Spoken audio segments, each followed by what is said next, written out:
Maktabga men bormayman. Nimaga? Nima bo'ldi? O'qituvchim meni tarbiyasiz dedi. Nima dedi? Tarbiyasiz dedi. Assalomu alaykum adasi. Va alaykum assalom. Kim ekan u? Tarbiyani o'rgatadigan.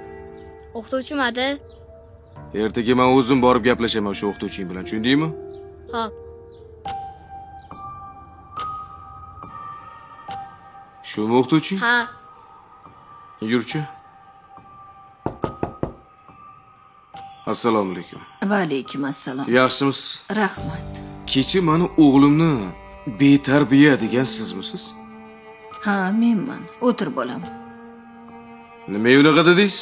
Chunki kecha o'g'lingiz sinfdoshlarini oldida o'rtog'ini onasidan juda xunuk so'zlar bilan haqoratladi.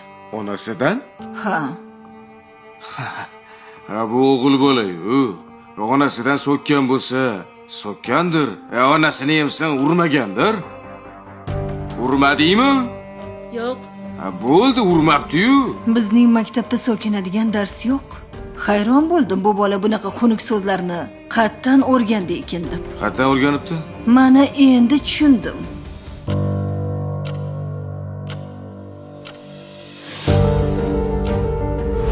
O'ynayna. Necha marta aytganman senga, bashiringga urib. Tasima hozir. Bashiringga. Tushundingmi? Bilasizmi?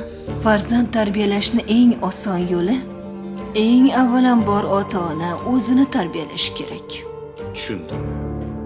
Eskilardan qolgan bir gap bor. Qush inida ko'rganini qiladi. Uzr. Mayli, salomat bo'ling.